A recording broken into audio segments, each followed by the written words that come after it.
mulți ani! Mă iubește, mămica!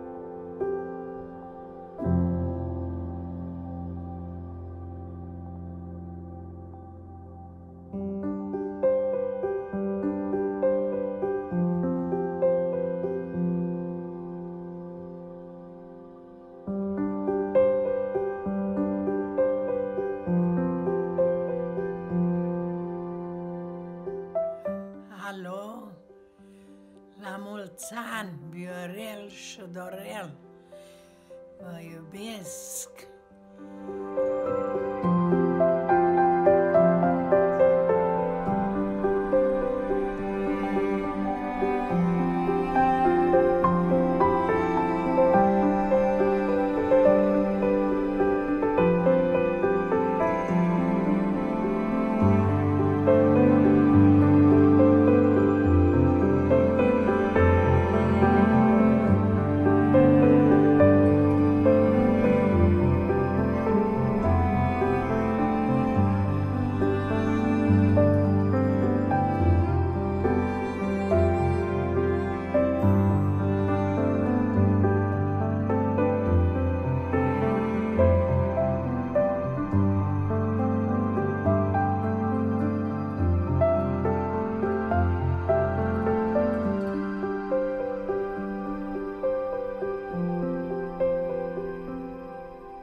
Stimată familie îndoliată,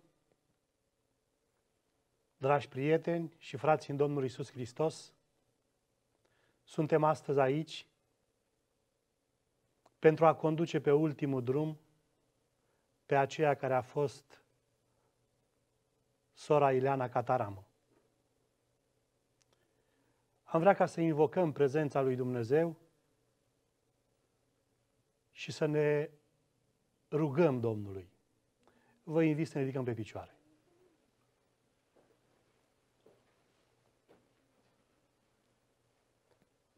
Sfinte Tată, care ești în ceruri,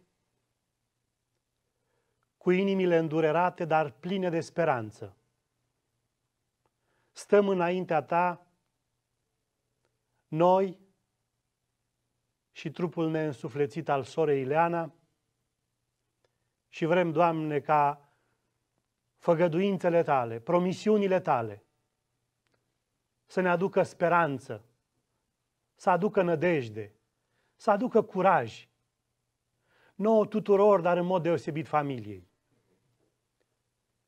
Binecuvântă-ne, Doamne, cu cuvinte bune, binecuvântă-ne cu cuvinte de dragoste, de iubire și de nădejde. Și acum când Tu ești gata ca să ne vorbești din partea Ta, Duhul Tău cel Sfânt, Doamne, prin care ne-ai transmis această nădejde, să umple inima noastră și să ne ajuți, Doamne, să ne dreptăm privirile către Tine. Îți mulțumim că ne vei mângâia. În numele Domnului Isus. Amin.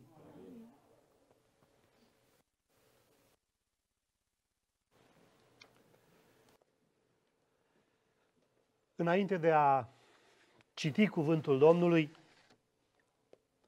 am vrea ca să ne reamintim în puține cuvinte cine a fost sora Ileana Cataramă.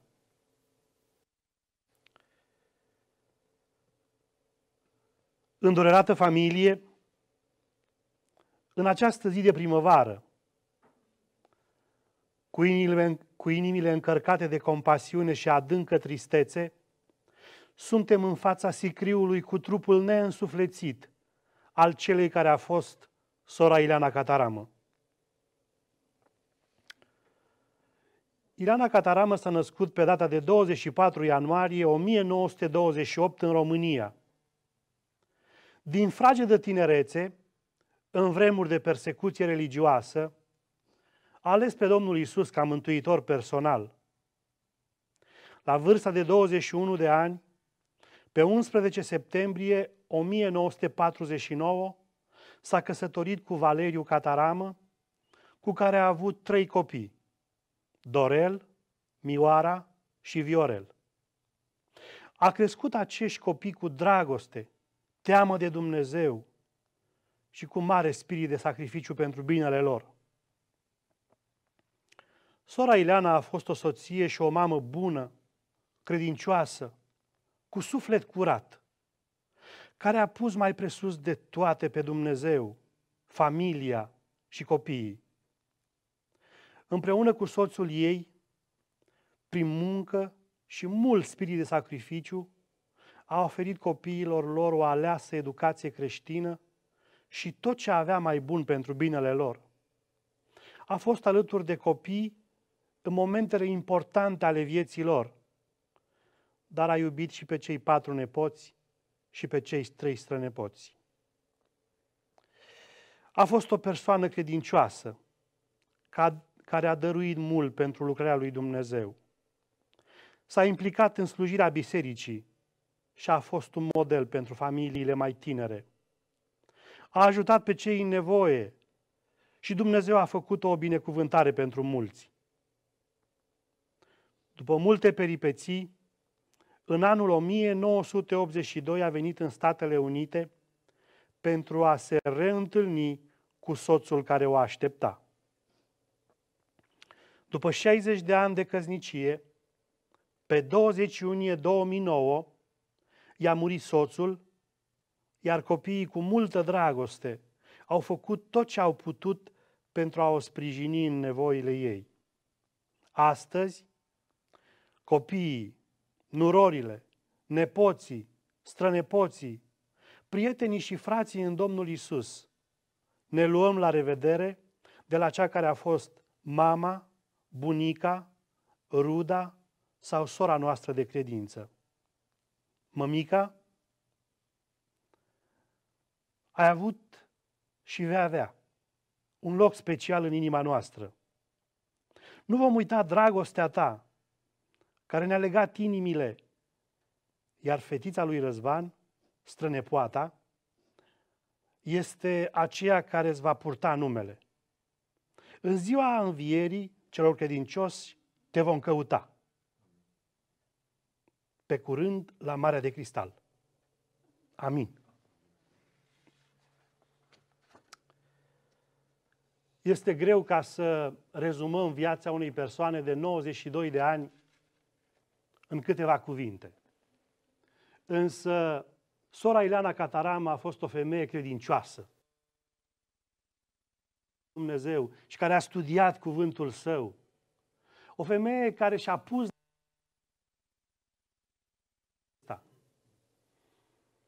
Cuvântul Domnului pentru noi astăzi se găsește în Evanghelia lui Ioan, la capitolul 11.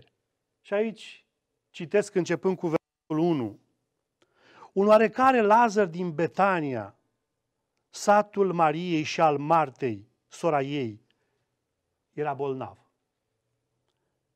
Iar versetul 3 ne spune: surorile au trimis la Iisus să-i spună: Doamne, iată că acela pe care îl iubești este bolnav.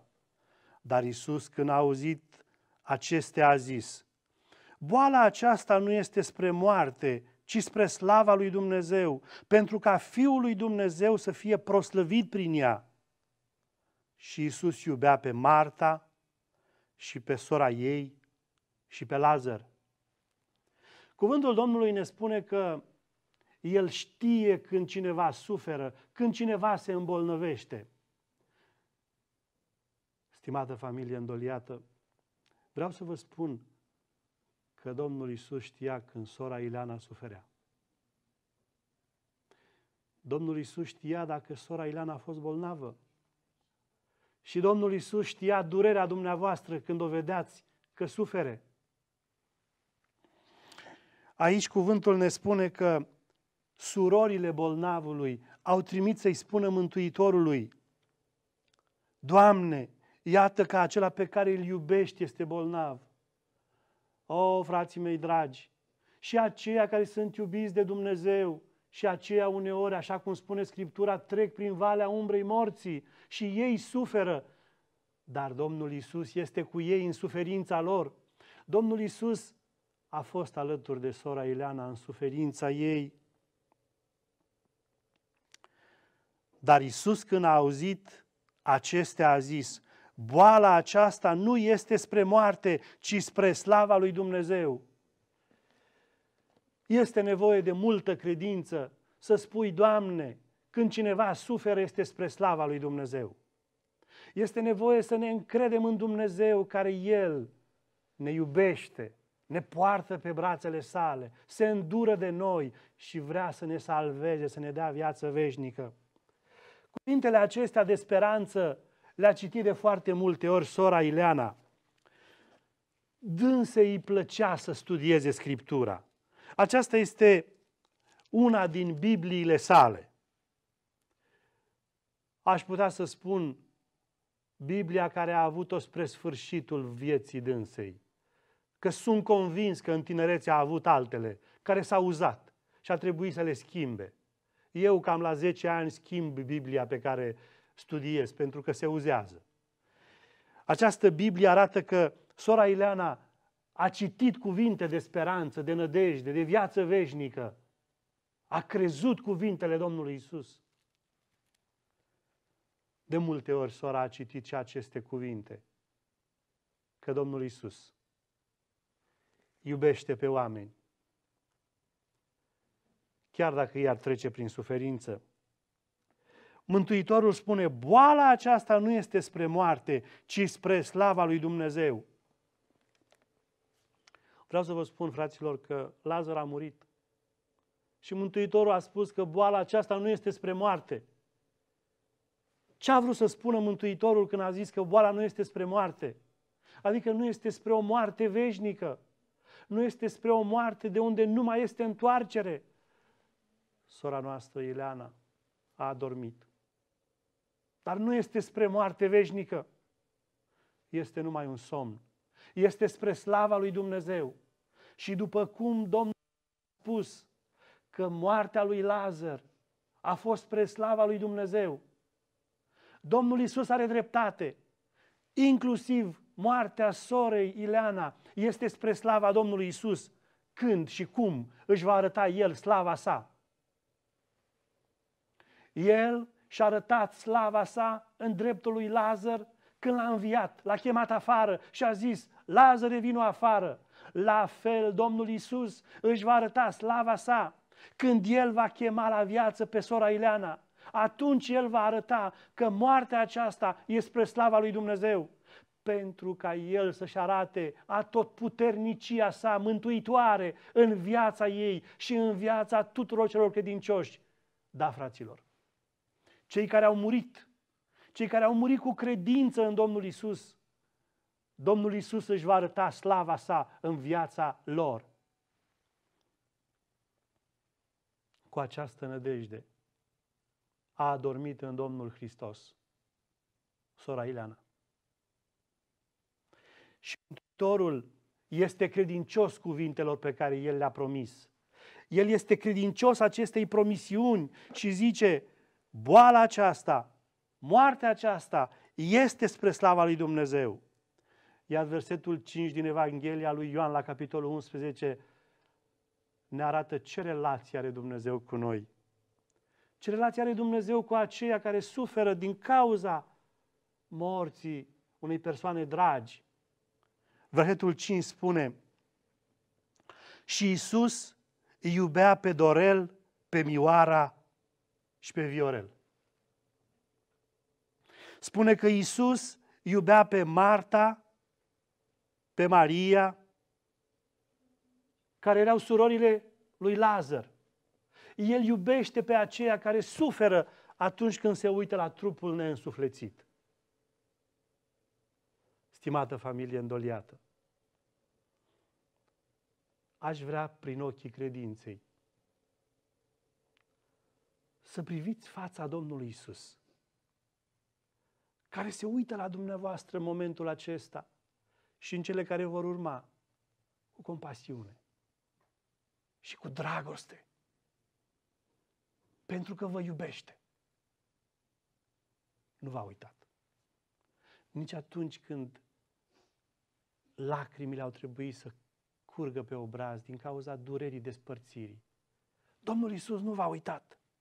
El s-a uitat la surorile lui Lazar și le-a spus, continui să vă iubesc.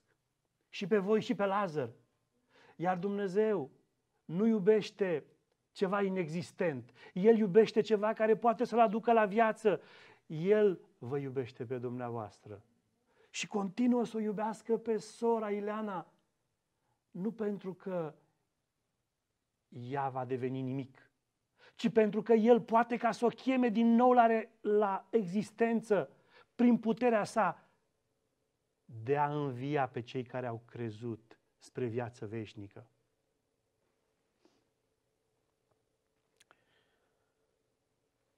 Mântuitorul a fost chemat de surori, ele s-au dus să-l invite. El a ajuns în mod intenționat după ce a murit Lazar și când a ajuns în versetul 21, cuvântul ne spune, Maria a zis lui Iisus, Doamne, dacă ai fi fost aici, n-ar fi murit fratele meu. Dar și acum, știu că orice vei cere de la Dumnezeu, îți va da Dumnezeu. Maria vede că fratele ei este mort și zice, totuși îmi pun nădejdea în tine. Aceasta este o invitație pentru dumneavoastră. Dumneavoastră care ați pierdut poate pe cineva drag. Să știți că Domnul Iisus poate să facă ceva minunat, glorios, chiar dacă cineva a murit. Și Mântuitorul spune, Iisus i-a zis, eu sunt învierea și viața. Cine crede în mine, chiar dacă ar fi murit, va trăi. Și oricine trăiește și crede în mine, nu va muri niciodată. Crezi lucrul acesta?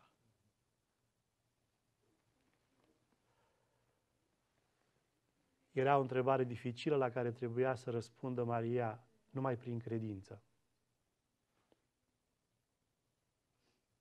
Da, Doamne, i-a zis ea, cred. Cei care își pun nădejdea în Domnul Iisus, chiar și în fața unui trup neînsuflețit, zic, da, Doamne, cred. Mântuitorul plânge pe drum, se duce către mormântul lui Lazar. El plânge pentru că iubește pe cel care moare, pe cel care moare cu credință. Și astăzi, când inimile dumneavoastră sunt întristate, Domnul Iisus se întristează împreună cu dumneavoastră. Dar El nu se întristează ca cineva care nu are nădejde, ci se întristează datorită tristeței noastre, pentru că suferă împreună cu noi, pentru că a suferit împreună cu Maria și cu Marta, suferă și împreună cu dumneavoastră. Mântuitorul a ajuns în fața mormântului și acolo unde zăcea Lazar, Mântuitorul a zis, dați piatra la o parte. Și au dat piatra la o parte. Și îmi plac aceste cuvinte glorioase ale Domnului Iisus. În versetul 43, cuvântul ne spune din partea Domnului, după ce a zis aceste vorbe, a strigat cu glas tare, Lazare, vino afară. Și aici gloria lui Dumnezeu se manifestă într-un mod extraordinar. După obiceiul de înmormântare al evreilor, mortul era înfășat de sus până jos, într-o pânză. Și acum Lazar, chiar dacă ar fi fost viu și ar fi vrut ca să iese afară, n-ar fi putut. Dar puterea gloriei Domnului Iisus se manifestă când El spune, Lazare, vino afară. Și cuvântul ne spune că în momentul în care s-a pronunțat cuvintele acelea, și mortul a ieșit cu mâinile și picioarele legate cu fășii de pânză și cu fața înfășurată. Mortul a ieșit, pentru că gloria lui Dumnezeu se manifestă. Frați dragi în Domnul Iisus, inimi îndurerate de această situație, Noi credem cu toată puterea. Și dumneavoastră credeți cu toată inima că acea voce glorioasă a Domnului Isus, care a zis, Lazare, vino afară, se va auzi și de urechile sorei Ileana. Când Domnul Isus va reveni, cuvântul ne spune că morții vor învia, trâmbița lui Dumnezeu va suna, vocea melodioasă a Domnului Isus va chema la viață. Și Domnul Isus va da aceeași bucurie pe care a dat-o lui Marta și lui Maria. Marta l-a văzut pe Lazar în fața mormântului, care era deschis. Și Lazar stătea în picioare prin puterea și prin gloria lui Dumnezeu. El n-ar fi putut să se ridice de pe patul lui, ci puterea glorioasă a lui Dumnezeu l-a adus la ușa mormântului. Puterea glorioasă a Domnului Isus va scoate din mormânt trupul sorei Ileana și a tuturor celor credincioși. Și ne vom reîntâlni cu ei. Cu aceste cuvinte de speranță, să mângâie în continuare Domnul Isus inima dumneavoastră.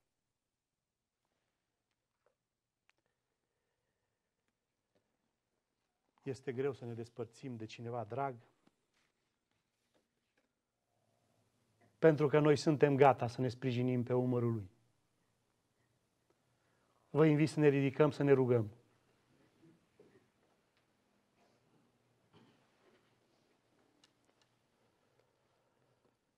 Tatăl nostru care ești în ceruri, cu inimile îndurerate, dar cu speranță, stăm înaintea Ta și vrem, Doamne, ca să fim tari, numai pentru că ne sprijinim pe Tine și făgăduințele Tale. Doamne, Tu ești tăria noastră, Tu ești nădejdea noastră, Tu ești speranța noastră și Tu ești mângâierea noastră.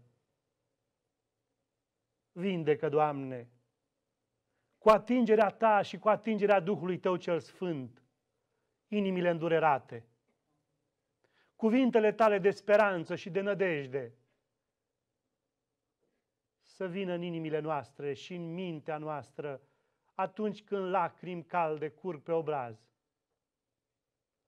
Ajută-ne ca să ne punem nădejdea în Tine și în promisiunea Ta de a aduce la viață pe cei care au adormit cu credință în Tine. Te rog, Doamne, să mângâi familia Cataramă, să mângâi pe cei care sunt aici prezenți și pe cei care nu sunt prezenți, să mângâi pe cei care suferă datorită acestei despărțiri temporare de sora noastră Ileana. Iar până în ziua revenirii Tale, să putem să avem acele cuvinte pe care Tu ni le-ai dat ca o ancoră, ca o bază a nădejdii noastre. Te rog, Doamne, ca puterea Duhului Tău cel Sfânt să fie peste noi, spre vindecare, nădejde și viață veșnică. În numele Domnului Isus Te-am rugat. Amin.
Cuvântul Domnului la 1 Corinteni, capitolul 15,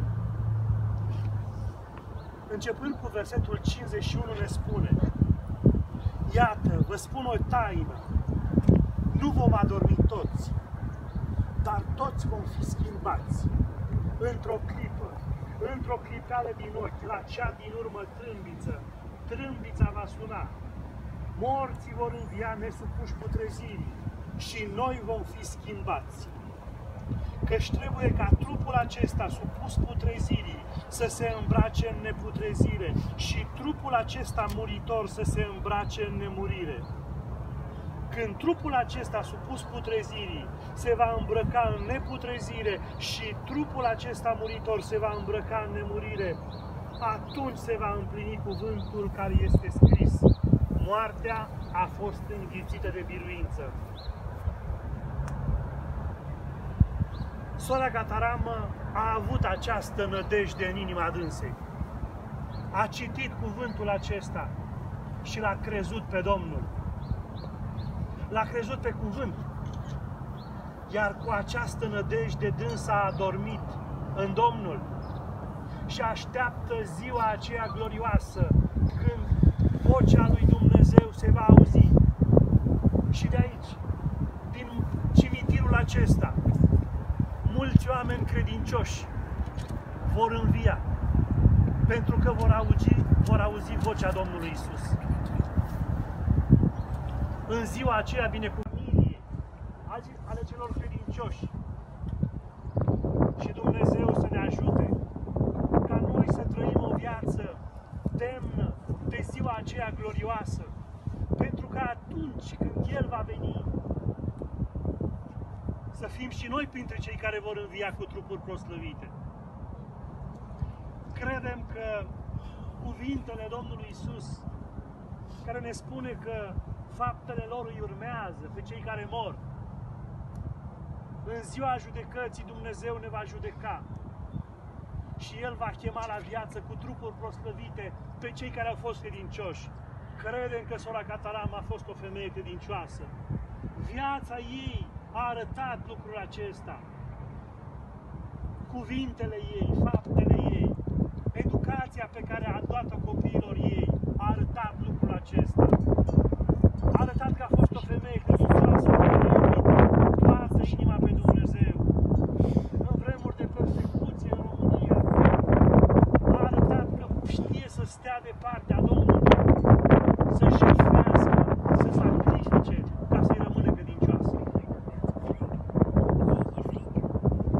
Mi-ar fi plăcut dacă am fi putut să cântăm din cântarea 484. Nu știu dacă... Peregrinul aude spre casă, e mărtinire și de păcat. El vine, iar-l vine, iar ce-a promis Domnul va împlini. Și vom fi în slavă, prin iubirea Lui, mântuiți pentru veșnicii. Se deschid la morminte să iasă cei drepți, credincioși ce Domnul Iisus. De pe întregul pământ vor sui, mântui în Edenul de slavă de sus. El vine, iată-l vine, iar ce-a promis Domnul va împlini. Și vom fi în slavă, prin iubirea Lui, mântuiți pentru veșnicii. Familia Cataramă mulțumește tuturor celor care au venit chiar în vremurile acestea de pandemie ca să explice dragoste și solidaritate față de durerea pe care ei o trăiesc în momentul acesta. Dumnezeu să vă răsplătească bunătatea, amabilitatea pe care ați arătat-o față de sora Cataramă și față de întreaga familie Cataramă.